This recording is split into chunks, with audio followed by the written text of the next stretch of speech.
Thank you and welcome. My name is Palmira Figueroa. I'm the campaign manager for Social Justice Fund. And I have the big opportunity to introduce our MC tonight. Our MC is Joaquin Uy, or Wax.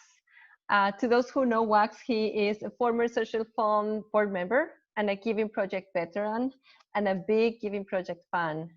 His time with SJF goes all the way back to when the organization was known as ATR. He was helping write applications for various rapid response grants during the post-9/11 or 9/11 anti-war movements happening here in Seattle and across the US. He was one of the co-founders of Progressive Filipino-American Youth and Student Organization Anak Bayan Seattle, which now has chapters in cities spread out all over the world. When he's not working at the Seattle Office of Immigrant and Refugee Affairs, you can find Wax riding motorcycles and singing his favorite karaoke songs, although not at the same time. It is my pleasure to introduce you all to Joaquin. Hello, and thank you for coming to Social Justice Fund Northwest's annual celebration. Same party, same reason to celebrate, just a little different venue, just a little different. We're so happy that you've taken some time to join us for what we think will be an exciting evening.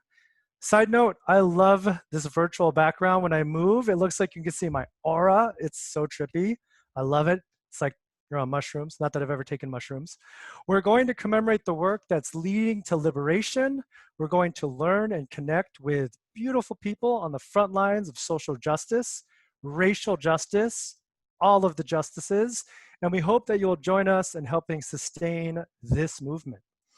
Of course, because we've gone fully virtual, it means one, more of you can join our annual celebration, and two, I get to wear my favorite shirt, my Filipino Barong Tagalog, with my comfy Target pajama pants. Also, I love that some of you appear to be jogging. Others are sitting on their stoops. Some folks looking hella comfortable in their cozy little homes. Someone else appears to be joining us from an Italian villa. Love it. Because we are limited in our ability to talk to each other, please feel free to holler at each other over the chat. I've already got some great social justice and fundraising puns and jokes from a friend of mine who I've been chatting with before I came on. Hopefully I'll have an opportunity to share those with you later. Publicly say hi to each other, represent your neighborhood, use those emoticons, and while we may not have tables in the traditional way that we've had tables in the past, feel free to privately say hi to each other or get on the phones and on the fly, create a WhatsApp with each other. Even though we need you to mute yourselves during the program, we want more chat, more connection. But first, I'm going to continue what is, at least for me, an SJF tradition, the annual selfie gala, or gala selfie. But you know, it's not a selfie, obviously, more like a screenshot. So I'm going to switch into gallery mode so I can take this screenshot selfie. Turn off your camera if you're feeling shy, or like me almost every day, unshowered. Okay, big smiles, let's do this. Go into gallery mode. All right, 1, 2, 3, smile. I'm gonna do it again because I can just keep moving. Smile. Oh my God, I can just keep going. Am I taking pictures? I don't know. You can't really tell because you don't know what I'm doing. Am I? I mean, I could just be like, oh, I see all these cool people. All right, and one more screen and one more screen of just words. Love it. All right, back to the regular chat. Bam, selfie screenshot, done. All right. As we get settled, please be sure to edit your name in the Zoom with the name you registered with, your pronoun, the name of your table captain. This will just help us place you in the correct tables when we get to that part of the program. And to be honest, I don't even really know what that means. So we're also asking everyone to stay on mute, but feel free to share your appreciation by clapping, by snapping, by waving in front of the camera, of course. If you have questions or need support, please let our wonderful SJF folks know via the chat. Lastly, we have 2 American Sign Language interpreters Amy Pease and Bobby McGee. If you need to, please be sure to pin Amy and Bobby by clicking the 3 dots next to their names when they are signing. Then select Pin Video so you can make them more prominent. Also, they'll be switching out every 20 minutes. Next, I want to thank our sponsors, Group Health Foundation, Beneficial State Bank Foundation, Kaiser Permanente, Marguerite Casey Foundation, Trillium Asset Management, Gates Foundation, and Abracadabra Printing. Yep, still totally weird to not actually hear clapping. Okay, anyways, moving on. We will have inspiring speakers from Hilltop Urban Garden in Tacoma, Washington, and Montana Racial Equity Project. Also, stay with us for some moving poetry, an update from SJF, and an opportunity for you all to connect with each other and even to make a gift. Excuse me. Now, I'd like to introduce you to our next 2 guests. This will be an introduction twofer. First, we have new SJF board member, Monica J. Foucher, who will be sharing some important acknowledgements. Born in Chicago, Monica Foucher was raised to value truth and justice and to instinctively stand up to authority. After a brief stint attempting to be a filmmaker in New York City, she relocated to Portland in 2009, where she earned a bachelor's degree from Portland State University, PSU. She has spent the majority of her time in Portland working for Home Forward, the local housing authority, and now serves as the Associate Director of Public Relations. She has a background in television and film production, pop culture analysis, labor organizing, and marketing.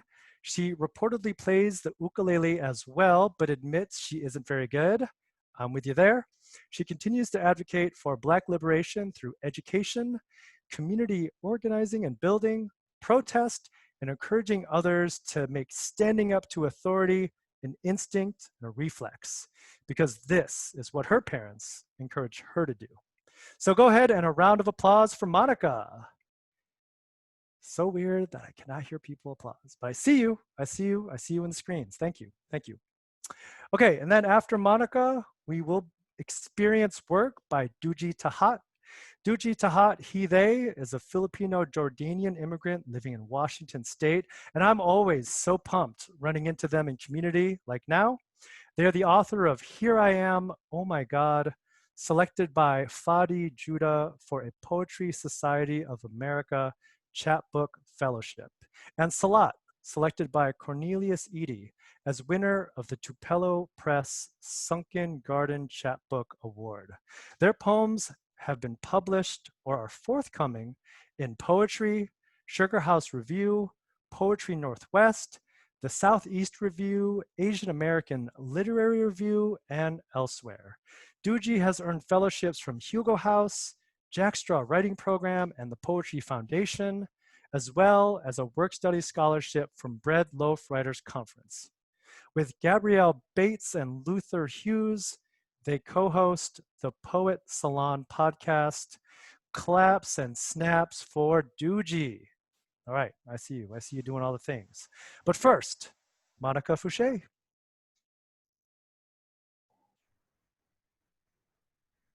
Hi, so we begin by acknowledging the original stewards of the land that we're on. Social Justice Fund Northwest has offices in 2 cities on occupied lands in the Pacific Northwest. Our Seattle office is on occupied Coast Salish territories, specifically the Duwamish, Suquamish, and Stillaguamish people. In Portland, we're on the territory of the Clackamas, Cowlitz, Kalapuya, and Atfalati peoples. As guests, we must honor Indigenous peoples and resist erasure of their histories. Despite centuries of colonization, genocide, and racism, Indigenous people are still here. Because we're virtual this year, we ask you to follow the Native Land link in the chat field now to learn more about the Native people in your area. We recognize the legacy of systemic oppression that enabled many of us to be here. We also recognize and honor the strength, resilience, and capacity of Indigenous people in our region. We must also understand that simply verbally acknowledging the original stewards of this land is only a first step. There are many resources and opportunities like real rent Duwamish to begin building our own accountability to the Duwamish peoples. We also want to lift up Potlatch Fund for providing advocacy, capacity building, and grant making in the Native American community in the region. Support them directly. We also acknowledge that this country was built through enslaving and exploiting the labor of enslaved Africans. Chattel slavery and subsequent Jim Crow laws may have formally ended in this country, but those legacies and their effects, unequal wealth distribution, segregation, exploitation, violence, continue in our present day lives, manifesting in ways that are different and more insidious than in the past. Through the criminal legal systems over policing, police violence, and mass incarceration of Black people, through generations of resistance to reparations, and through the systematic extraction and hoarding of wealth from Black communities, anti-Blackness continues to be the blueprint for designing all systemic inequality and criminalization in this country. In recognizing this thinly veiled reality, it is vital in our work to continue to make anti-Blackness visible, and it is equally vital to uplift Black resilience and collectively strive for Black liberation as our own blueprint for how we all get free. Thank you.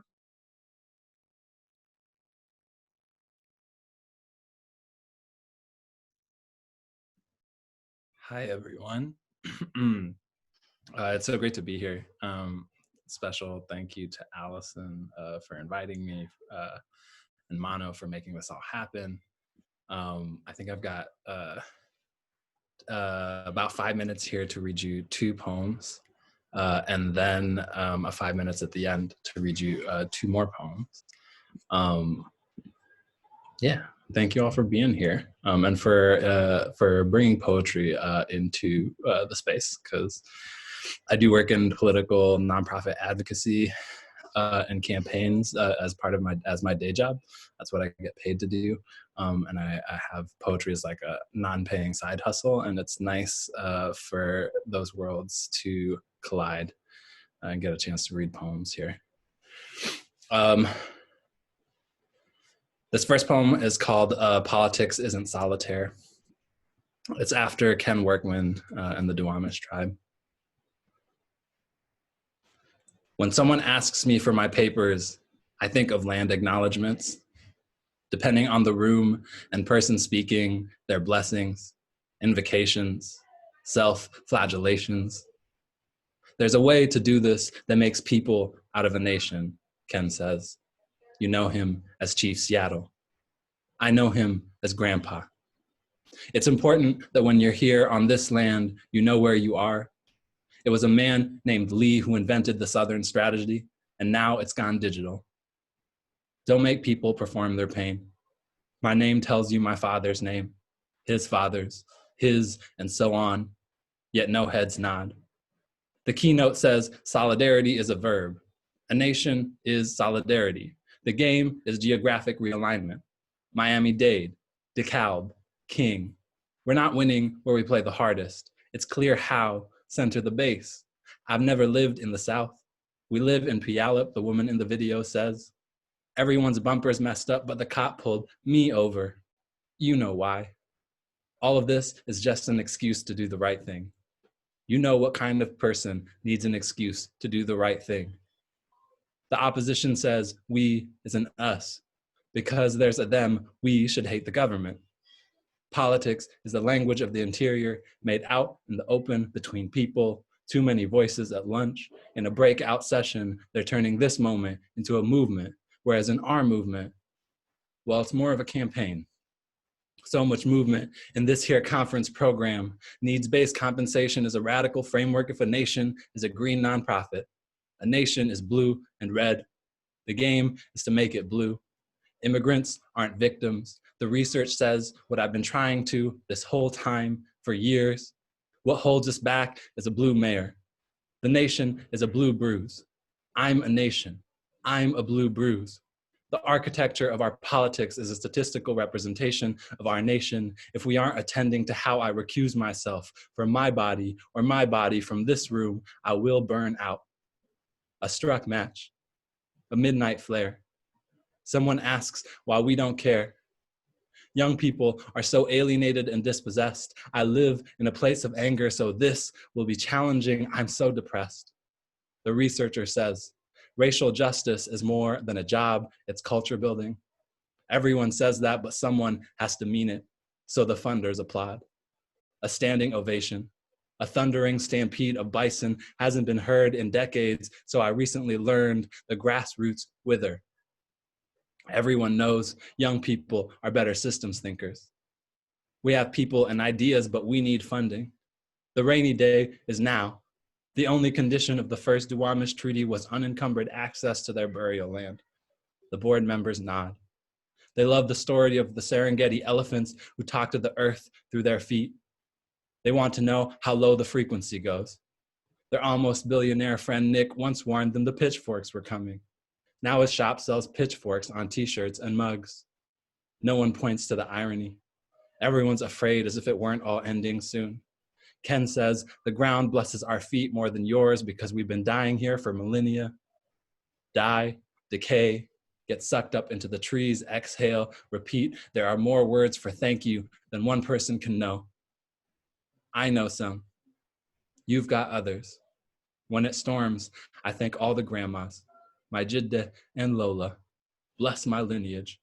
It is my great honor to stand before you, and here, I'm welcome here.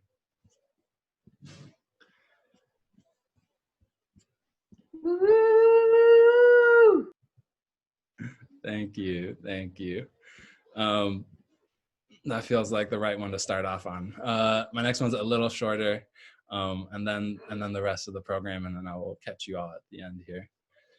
This one's called Veterans Day Assembly. It turns out I'm like really giving you like my Washington set. You're just reading I'm reading all my poems that are like truly based in Washington. Veterans Day Assembly. 100 kids stand at attention, pockets murmuring during the slideshow when one of their faces appear alongside a father or grandfather who served. My son waves from across the cafeteria, blows a kiss, catches mine, show respect. You're not talking, you're honoring, is what one teacher says. To the soldiers who have traveled off, sings a girl in hijab, to countries far and wide. Another flexes in her tobe when she gets to the line. To those who served so gallantly, we sing this grateful song.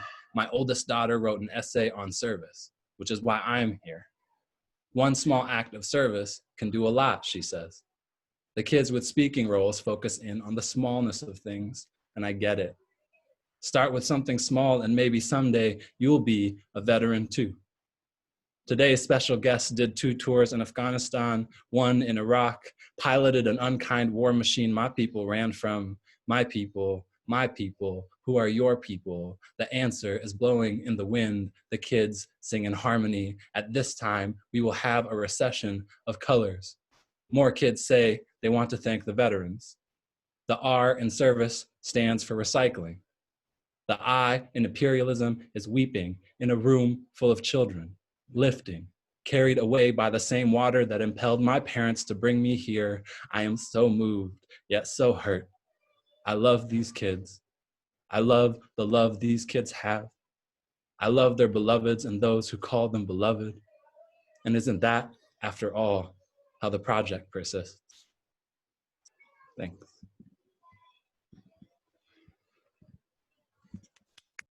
Ooh, ow! I'm coming up next so I can unmute and I can make some noise. I also downloaded this app on my phone that has an applause thing.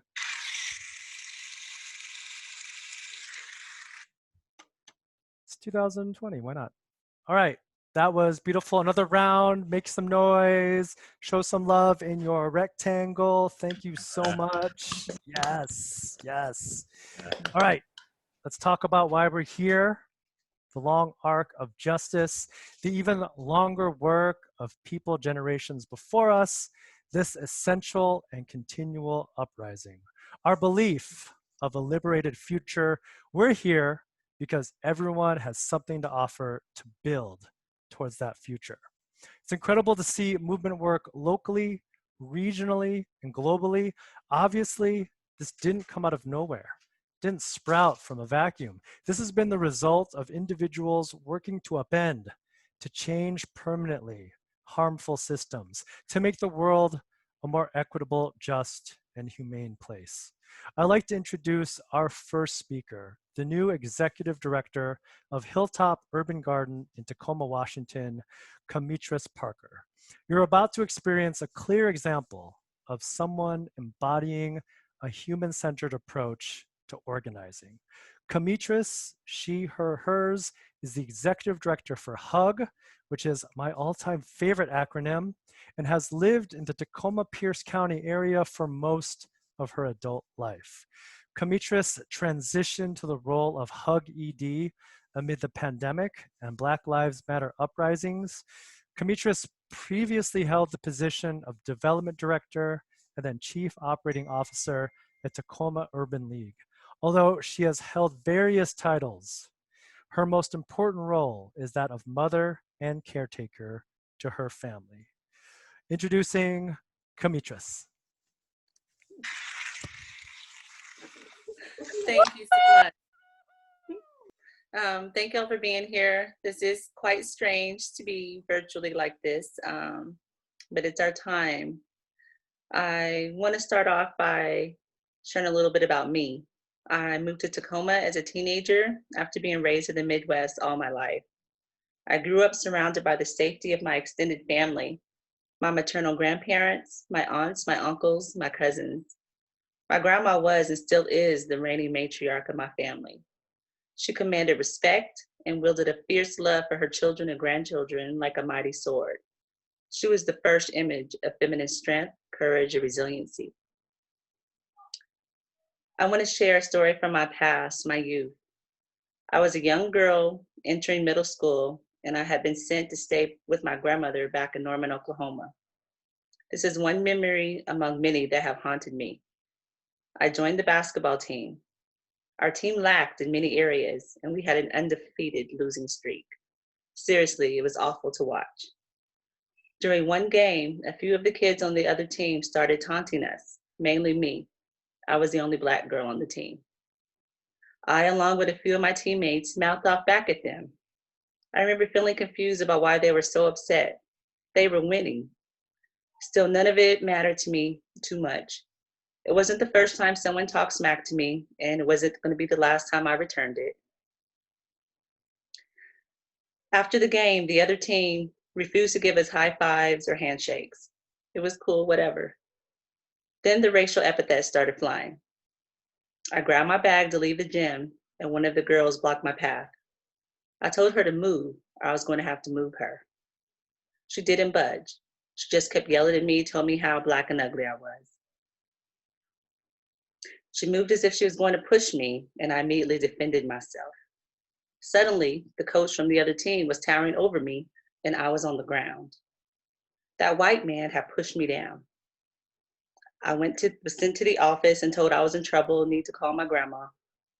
I told them that she was probably waiting outside for me, as she always did after a game. My grandma was located and brought in. They told her I was being suspended for fighting. She looked me dead in my eye and asked me if I started it. I told her I didn't. My coach said that he had not seen it, but the other team claimed I started it. I denied it and told them that man had hit me and knocked me down before I could put my hands on the girl bullying me. After a bit of back and forth, my grandma said, "We're leaving," and she talked to me at home about this. We got back to my grandma's house. My Uncle Wayne was there. My grandma told me, "It's done. I'm suspended, and I knew better than to be talking crazy to them white people." Overhearing the conversation, my Uncle Wayne became enraged. He asked if someone had put their hands on me, and I told him yes, and that it was a man bigger than him that had done it.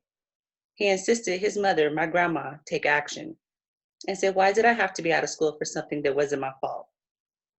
For the first time, I saw my grandmother afraid and weakened. She seemed defeated and told my uncle and I that it was not worth starting trouble over. I knew she was scared, but I did not understand why. My uncle left the house angry and unsettled. He always protected me and taught me how to protect myself. He was equally strong as he was gentle. I knew he could stand toe-to-toe with anyone in a fist fight, and I also watched him cry uncontrollably when his dog died. He climbed rooftops to watch beautiful birds and swore that no harm would come to me. That day, he was unable to keep that promise. I first became involved in organizing and community work as a campaign volunteer to elect Black candidates to public office in Tacoma. Alongside my peers, I advocated against legislative bills that sought to diminish the rights of young folks, particularly Black youth, and advocated for the passage of bills reinstating the voting rights of formerly incarcerated folks. During this time, I joined Tacoma Urban League's team, and I had the opportunity to cross paths with a revolutionary farmer named Dean Jackson. That's when I was introduced to Hilltop Urban Gardens. HUG was founded by Dean in Tacoma's Hilltop neighborhood in 2010. It's HUG's belief that everyone should have access to healthy and affordable food in their neighborhood. There is a lack of access currently in the Hilltop neighborhood. To change this lack of access, HUG is working to create a new food system through the Urban Farm Network. Neighbors share a portion of their yards, and then HUG builds and maintains the gardens. All the gardens connect into one large farm. HUG then maintains the garden beds. The only material requests made of residents is for access and to pay for the water supply. The plan is to have enough gardens growing food for the area so neighbors do not have to shop outside their immediate community to get the healthy fruits and vegetables that they need. Dean shared intimately about their deep-rooted connection to the land and the importance of reconnecting to our ancestral agricultural roots, as well as their determination not to work within any institution that systematically oppressed people of color and did not actively work to counter racism, anti-Blackness, white supremacy, and white nationalism. During this time, a national spotlight was being focused on the violence against Black folks, particularly violence perpetrated by law enforcement. Soon, that violence came to rest at my family's doorstep. On New Year's Eve, 2016, I received a frantic call from my aunt. I knew something was terribly wrong. My auntie asked me where my children were and if anyone was home with me. I told her that my partner was with me. My aunt told me to send the children to him and to sit down. I started crying. I knew deep in my soul that someone I loved was hurt or injured. I got control of myself and asked about my grandmother. She said, "Grandma's okay." I remember exhaling in relief until her next words knocked the breath out of me. "Carmetrus, your Uncle Wayne has been shot. He's been murdered." His murder was never investigated. His case is now closed. His murder did not make it to any news. The individuals that took his life will never be brought to justice. Today, I was asked to share my thoughts about the importance of supporting Black-led movements and organizing. HUG's story, my family's story, are just a few examples of why it's critical to center Black liberation. Without true liberation, we have grandmothers that are afraid to challenge a racist society and educational system for fear of retaliation or worse. I now understand the fear my grandmother had so many years ago. I understand the internal and external fights that my uncle battled. Too many Black lives have been stolen, violated, locked away, silenced, and erased. Eradicating anti-Blackness while centering Black liberation is the only way to end the centuries-long injustice known as racism in America. Food sovereignty is about liberation, control, and self-determination. It's about being in control of your food supply and having access to information about where and how food is grown and what goes in the soil. It's about being independent, not dependent on any kind of corporate food system that puts profits before anything else. This is the structure that HUG is working to model, a community-controlled food system engaging those most marginalized and most impacted by the industrialized food system. This model is attempting to incorporate land ownership and sharing resources and knowledge with each other while working to create racial and economic justice. Our values include interdependence, abundance, and community building. We also recognize the importance of having a practical understanding of the issues that can act as barriers in our communities while digging our hands into the earth.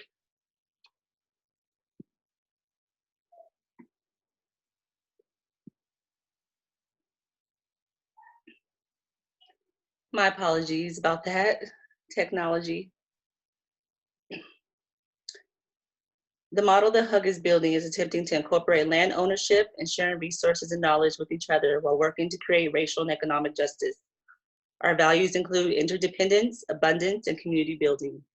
We also recognize the importance of having a practical understanding of the issues that can act as barriers in our communities. While digging our hands into the earth, HUG aims to build community-based solutions to these barriers. For us, by us. Thank you.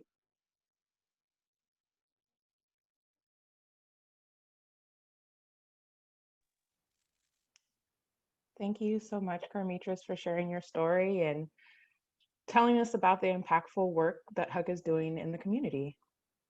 Yeah, take a minute to share some appreciations for Carmetrus real quick. My name is Shardé Nabors, and I am a project manager here at Social Justice Fund in Portland. I've been on staff for a little more than 3 years, so in the big picture of SJF's 40+ year history, I'm actually a newbie. In fact, knowing I'm younger than the organization itself has helped me reckon with aging as what the kids are calling an elder millennial, which I guess would make SJF a part of Gen X, known for going against the grain of society and being a bit rebellious. And that might help us understand the transformational and ever-changing nature of our organization. In the late 1970s, a group of friends with access to wealth created what was known as a territory resource. They had a desire to move resources to the larger social justice movement, so they decided to change how they typically gave as individuals and use their collective power to increase their impact. Together, they aim to fund grassroots community organizations working towards social change. In early years, membership was limited to folks with access to a lot of wealth, and funding decisions were made by those same wealthy people. So eventually, change happened. Incrementally, we moved to include a more diverse membership base, lowering the membership requirements, shifting the way we do grant making, and changing our language to better reflect our purpose and movement work. In the early 2000s, we changed our name from a territory resource to Social Justice Fund Northwest, clearly aligning with the work that we do.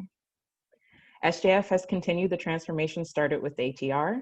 Our membership base continued to grow as we made further change to not only thresholds and requirements, but also our way of thinking and our analysis of philanthropy and white supremacy. And only 10 years ago, we made one of our biggest and most impactful shifts to using our Giving Project model to make grants. Giving Projects combine political education, fundraising, and grant making into a powerful tool for moving resources. With GPs, we're able to bring a diverse group of folks together with various race, class, and cultural identities. The cohort goes through a series of workshops where they build political analysis that prepares them for equitable grant making. We see participants as donor organizers who not only contribute their own meaningful gifts, but also use fundraising skills to tap into collective power. We use the GP model to fund grassroots community organizing that is led by those most directly impacted and works to address root causes that lead to systemic change. Each cycle has an area of focus that is informed by grantees, members, and current political climate. Past cycles have included environmental, economic, criminal justice, and more. In 2019, we increased our Giving Project grant amounts to $30,000 paid out over 2 years, and we are constantly thinking of ways to better support our grantees and get them access to much needed general operating funds. In the decade that we've done Giving Projects, we have seen the impact on both our organization and our larger community.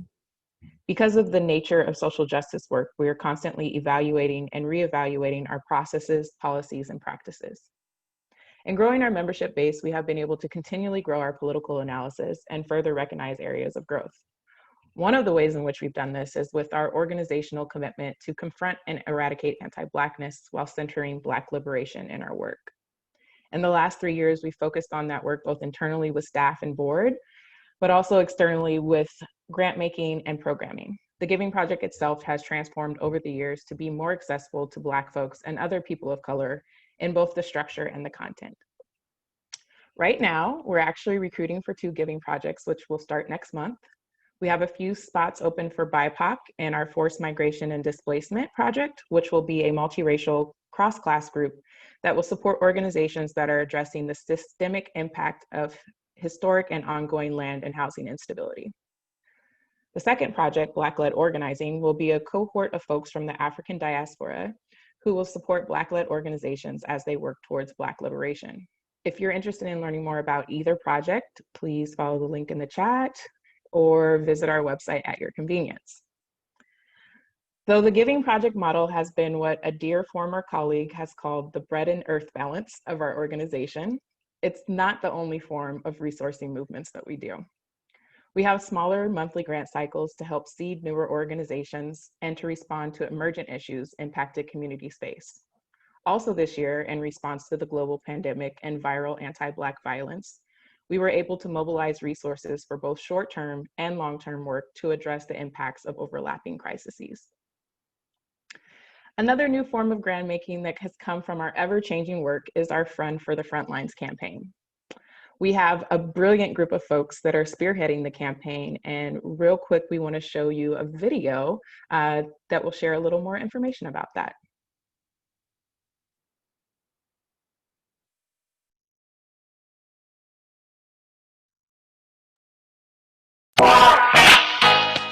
Hi, my name is Alistair Bird. Margot Huang. Ubah Kadere. Carol Ann Sanders. Palmira Figueroa. I'm Ji Young with Fund for the Frontlines. Fund for the Frontlines. Fund for the Frontlines. Fund for the Frontlines. I feel like the easiest way to explain it is to say that it's SJF's effort to go deeper and wider than we're typically able to go in our Giving Project model. If you're thinking about it in terms of a relationship, it's like we're essentially making a long-term commitment to the community organizations that we want to work with. We're going to be giving them grants of $250,000, and we're going to be sticking with them over a 5-year process, really growing alongside them. In 2016, when the board and staff talked to a lot of our grantees, and realized that base building and funding organizing for longer periods with bigger amounts was something very needed. That's how the decision was made to create a campaign that would have the goal of funding base building for organizing and also build the capacity of the foundation.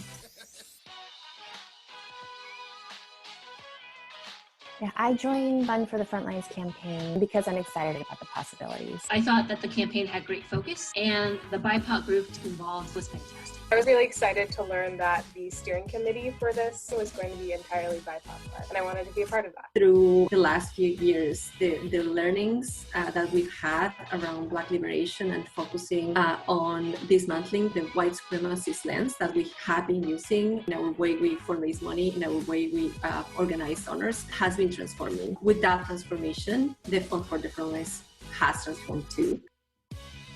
Base building is important for grassroots organizing because it is putting power in the hands of people who are directly affected by the issues that we are all trying to solve. With base building, you are not only building up unique and individual organizations to do the work, you are building up entire communities so that resources are easily shared and that people are getting what they need and not having to go through institutions that might be really filtering down some of these resources. With that kind of acknowledgement comes a different kind of power and a different kind of way of thinking about what philanthropy is and how community organizing can happen.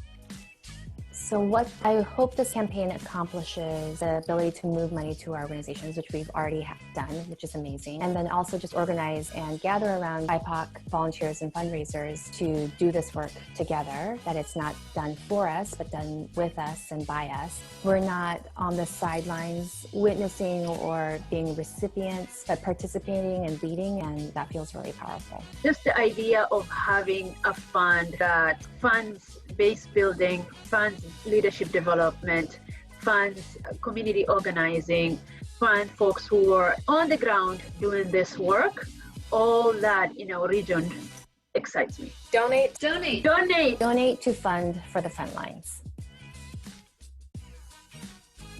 Can you say thank you? Just thank you.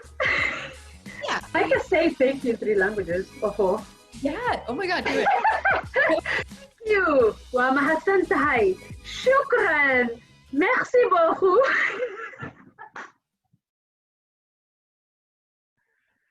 Oh goodness, thank y'all so much for that awesome video presentation. I'm actually kind of jealous I'm not on the committee now, but there's some badass folks that are leading this work. And And yeah, remember that all that we raise through our annual celebration events are going to go towards that fund for the front lines.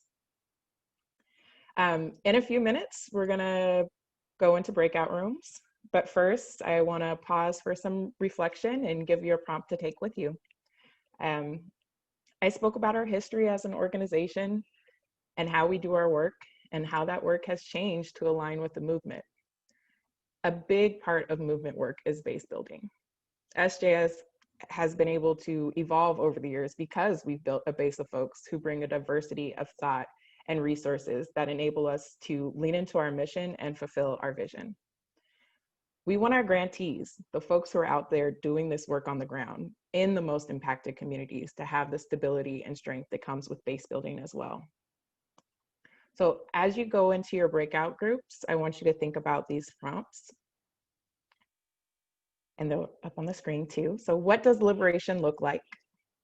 What does it feel like? How does that affect the way you walk through the world? And what is our responsibility as stewards of the present? Welcome back to the Social Justice Fund Zoom call. My name is Joaquin Uy. I'll be facilitating. Who's taking notes? We just need someone to monitor stack. Just kidding. This will help us. This is actually the Social Justice Fund Gala, not the actual meeting, although we can make it a meeting if you want. As we get back together, please help us fill the chat threads with your words of love, your symbols of appreciation. Add a comment to the chat about what resonated with you at your table chats. Let's see, what are some folks saying? So Jess and Shan from Seattle are asking, why did Red Lobster stop its donor advised fund? Okay, the answer is because they're shellfish. Don't look at me, that was Justin Shan. That was Justin Shan. All right, we are sharing a link with you on chat that will make it so much easier for you to make a gift. Speaking of funds, make a gift to Social Justice Fund Northwest. Open the link, but wait, you don't have to give quite yet. I know, this is a fundraising gala and we're asking you to not give yet. We do things a little bit differently here at Social Justice Fund. First, I'd like you to give your complete and full attention to our next speaker, a native of San Francisco. Judith Heilman is the founder and executive director of the Montana Montana Racial Equity Project, or MTREP. MTREP is the only Black-led nonprofit in Montana. Its mission is equity and justice for historically marginalized, disenfranchised, and oppressed people in the state of Montana. Judith has a background in law enforcement, affordable housing, both state and national, political and issue-based campaigns. Judith has also volunteered for homelessness organizations and foreign diplomacy. Her passions are racial justice and equity, access to the vote, and keeping bullets out of people. Please welcome Judith. Woo, woo, woo.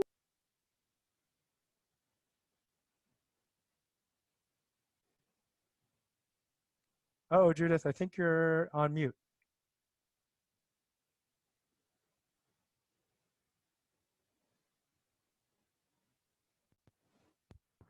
Can you hear me now? Yes. Yes. All right. Sorry about that. So good evening, everyone, and thank you to everyone at Social Justice Fund for asking me to be part of this really, really nice, joyful celebration in support of the Fund for the Frontlines campaign. I'm really excited about this campaign. It just is lit. It just is lit. So yes, I'm Judith. I'm she, her, as Wak said. I'm a former state director for Obama for America, in 2012, and also former national law enforcement outreach for Everytown for Gun Safety. I was a multi-year volunteer at a shelter for the unhoused. I'm a veteran of multiple marathons and a former speed demon downhill skier, and I have all the scars to show for it. I am also a veteran cop of 13 years. and a veteran Black woman. And I am absolutely sick at the exceedingly heavy and pervasive racism that is laced throughout every friggin' thing in this country. So 5 years ago, I decided I just had enough and formed up the Montana Racial Equity Project, which is the only Black-founded, Black-led nonprofit in the state of Montana. So starting up a nonprofit is a whole ass piece of work, but starting up a Black-led racial justice nonprofit in Montana, seriously? Well, that's a whole ass piece of work on steroids, right? Can I say that? So let me tell you a little bit about Montana. It's the 4th largest landmass state in the nation, with just one state representative to Congress and only one area code. The state's often seen as solid red, but it actually leans purple. Our current and last 3 governor terms have been held by Democrats. One or both of our US senators have been Democrats, and in the last 16 years. And Obama only lost the 2008 election here by 2.3%. So a lot of people are really stunned about that. Like, Montana? Obama almost won it? Are you kidding me? So with only a little over 1 million inhabitants, Montana, 86% of the state is white, non-Hispanic Latinx, which means that 14% is non-white.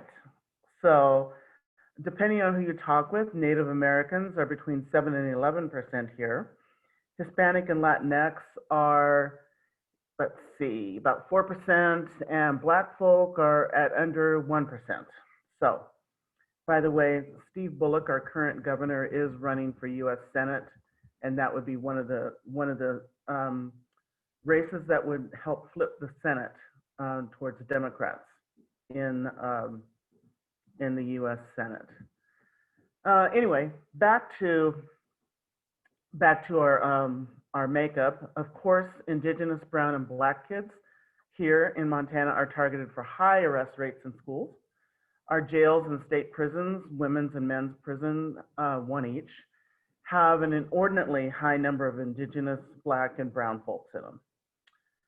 BIPOC even get challenged while recreating on our glorious public lands, lakes, and waterways, as if we don't belong there. I mean, seriously, Indigenous land, I mean, who was here first? At the same time, Montana is also a haven for white nationalist militia groups, which are, especially now, growing larger and more forcefully public since the murder of George Floyd. So that's the setting in which Emcee works and advocates racial equity and justice. And there is also a growing, thriving, rocking solidarity between Indigenous and Black folks in this state, which is, with us organizers, what can I say? It just warms my little pea-picking heart, okay? Or should I say collard green picking hearts? I don't know. Like most nonprofits, Emcee began at my kitchen table. You pound the keyboard, the streets, and on doors, working to be effective and gain credibility in this heavily white state. So as a Black-led and staffed nonprofit. One of our first breaks was a seed grant from, you guessed it, Social Justice Fund Northwest. Yay. Then a rapid response grant so we could quickly respond to racial discrimination at a nearby high school. It took a while because we were so new, but eventually we received a grant for the Black-led organizing. Yeah, so thanking Shardé Nabors, who led the thorough site visit where Social Justice Fund could finally get a real sense of us and what we do and how we do the work. To lift the voices and elevate the agencies of Black, Indigenous, and Brown folks on whose backs we all know this land and country was built. So we started with educating people through workshops and community forums and fielding rallies and calls to action in response to overt racism, anti-Semitism, and Islamophobia. We've grown to fielding annual conferences with keynote speakers such as, shout out Seattle, Ijeoma Oluo. May she be able to rebuild her home quickly. Ibram X. Kendi last year, and full-time staff specifically working criminal justice reform, education reform, and community engagement, and equity and inclusion consulting. So our entire staff of 9 full-time now and 2 part-time are BIPOC. I mean, it's Black, Indigenous, and 1 person of Puerto Rican heritage. So we're really proud of that. They're all highly talented and qualified. So whenever you do hear any company or school system or nonprofit say, we just can't find talented, diverse folks, it's bullshit.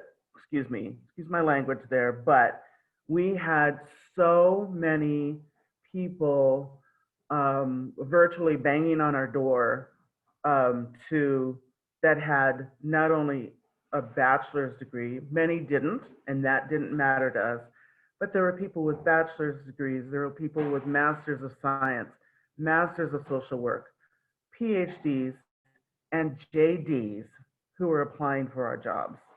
And it was so hard for our hiring committee to choose. So if a company says that they can't hire Black people or Indigenous people or brown people, they need to look inwards about what they're doing wrong, because clearly we seem to be doing something right.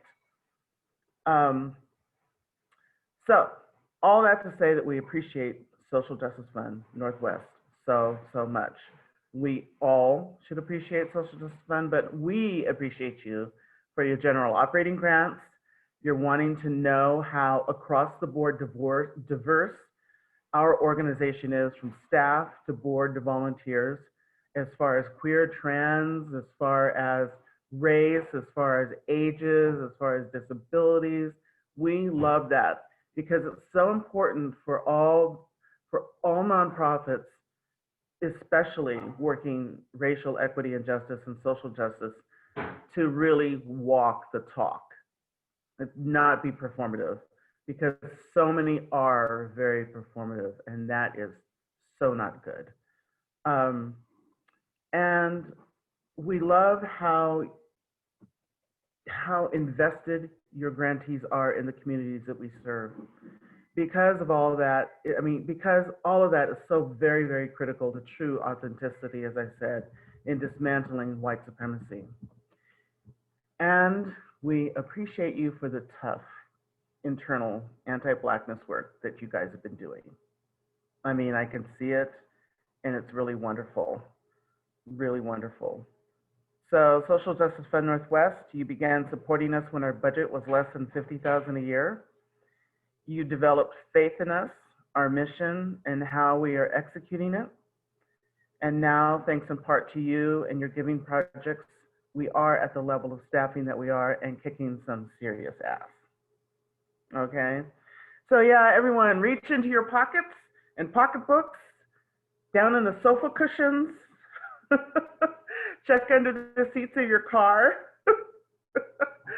rebalance your checkbook, and find out where you can continue to pull out the Tubmans for the Fund for the Frontlines campaign. So Social Justice Fund can continue supporting base building.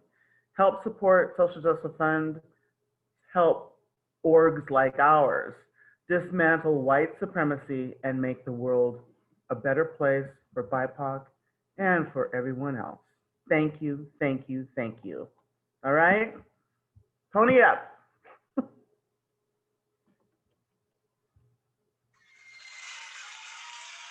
Aw, listen to that applause, that's fun. All right, you heard what Judith was saying. Thank you so much. That was really important for us to hear. Now is the time.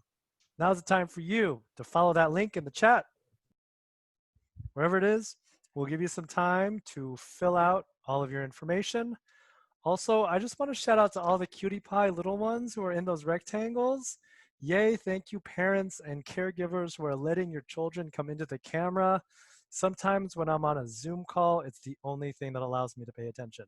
I mean, I've got my full attention now, but it's so great to see the kids on the Zoom. As a reminder, all the proceeds from the celebration and other SJF events happening this month will go to the Fund for the Frontlines campaign. The goal of this initiative is to build out SJF's capacity while moving millions to crucial base building work across the region. We've already started granting out to some amazing organizations this year. If you'd like to hear about their work, we recorded a panel conversation with a few of the grantees. The link should show up in the description for you to watch later afterwards or at your table. As we come to the end of our time together, I know so fast, I'd like to welcome back Dujie Tahat to close us out. And then later on, we want you to have some more time with your table homies. Okay, onward to Dujie. Hey everyone, good to see you all again. I will close out my very Washington set here with with two poems. The first one's a little longer, the second one's a little shorter. Take place in different corners of the state, as it were. I'm just gonna jump into it. This one's called On the Way to Sappho, Washington. We pass Kitchen Dick Road, which we joke is a great start to a terrible porno. Several miles later, Poverty Lane, of course, private.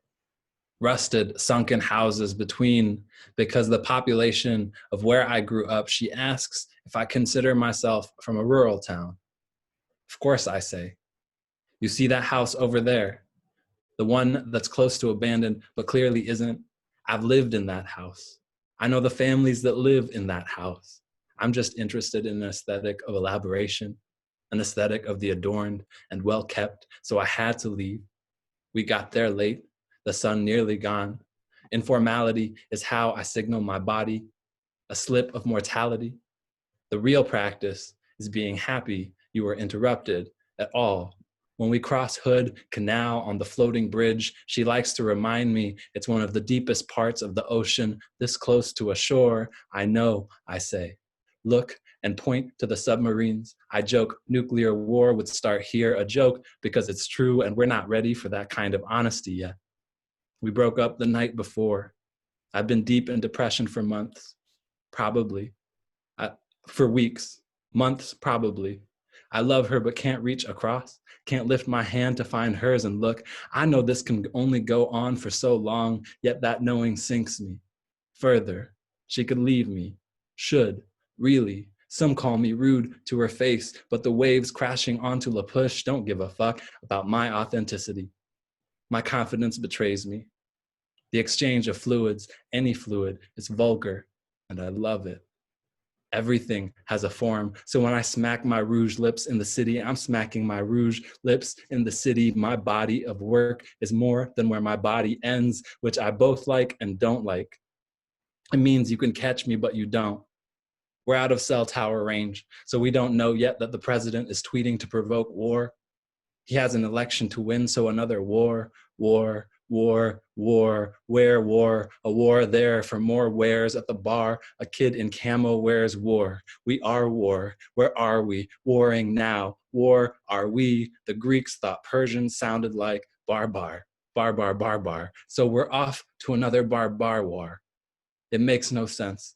She's hurt, so she screams. I'm hurt, so I don't speak at all. I have lived multiple roles for a while. I know the moment I say one thing, another appears in the shadow of the water tower on the outskirts of my nearly dissolved town mind. I have abandonment issues. I take issue with abandonment as a way to describe where I grew up, which I admit I still do sometimes. But look, towns are not triggers. Triggers are triggers.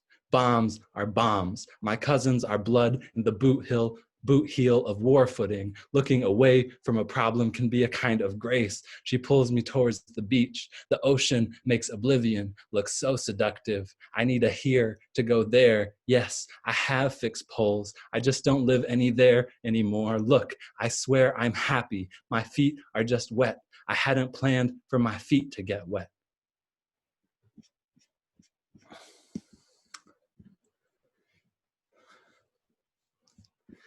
Thank you all. I trust that you're all there. It's strange, you know, one of my favorite things about reading is actually listening. Is actually listening to people hearing. It's really helpful to me, sort of figure out timing and hold tension and whatnot.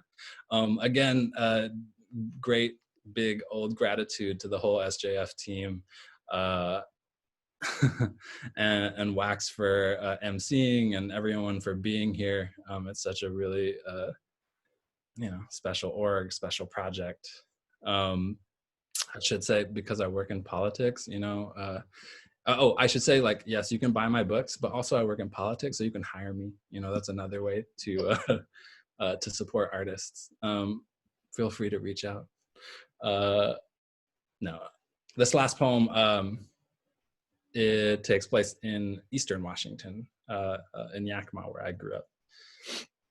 Again, thank you, and have a good night. I think this is like the last time I'll speak for you, in front of you all.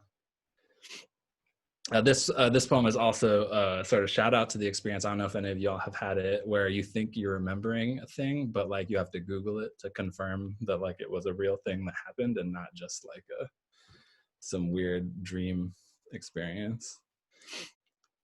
After St. Paul's Cathedral burned down, Ma still drove us to Mass. Held in an old bingo hall, the liturgy came on folding chairs, kept time with the slapping sound of small kid feet on Duraflex floors. Of course, I don't know then, though should have guessed it. The old Gothic facade was quarried basalt from the Cowiche Canyon. On a different island, all my Kasama's feet read. The whole barcada of muddy mess. Everyone knows a joke about fat lips and flat noses. As a matter of course, the lava flow followed us.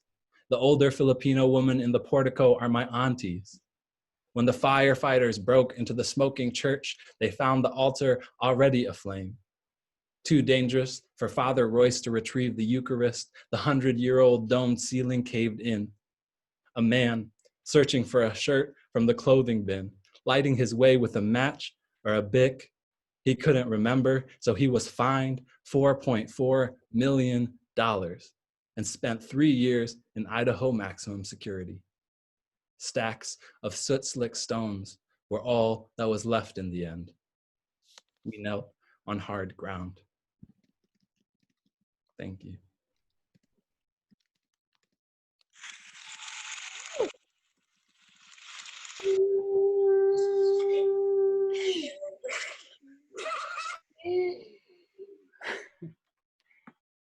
Love it. Thanks so much, Dujie. Someone hire them. Hire them right now. Thank you. Before we give you a little time in your tables to close out, I know it's the end of the evening. I'd like to send out some appreciations. Feel free to give these folks some love in the chat as I call them out. To Judith Heilman. I always get that wrong. Thank you for being gracious enough to share your work and to make the all-important ask for our celebration. Thank you, Dujie Tahat, for sharing your passion with us. Shardé Nabors, thank you for helping us all better understand where SJF has been. Carmetrus Parker, thank you for sharing your stories and your experience. Thank you, Monica Foucher, for grounding the space with your acknowledgement. So much gratitude for the behind-the-scenes staff who have made this celebration possible, including the one and only Burke Stansberry, Shawit Asfaha, Allison Chung, Kaylin Hendrick, and of course, Palmira Figueroa and Manu, who both have to put up with me never checking my emails. I'm so sorry. Who checks emails these days? Also, thanks so much for the hardest working committee in social justice philanthropy, the Fun for the Front Lines Committee. Woo! And thank you to our amazing MC, Wax. It is not God, it's me, Wax. Thank you so much, Wax. You were amazing, as always. Thank you, thank you. Thank you. And you do sound like, actually, in my head, the voice of God pretty much sounds exactly like that. Thank you, Palmira Figueroa, the voice of God. Thank you again to our sponsors, Group Health Foundation, Beneficial State Bank Foundation, Kaiser Permanente, Margaret Casey Foundation, Trillium Asset Management, Gates Foundation, and Abracadabra Printing. I'll see you all at the dance party tomorrow afternoon from 1 to 2:30 p.m. as we send you off to your breakout tables, which will be open for at least another 30 minutes.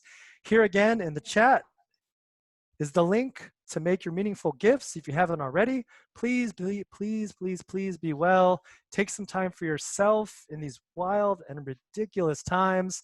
Take care of each other. And remember, at this moment in this year, good enough is just fine. Peace. We out.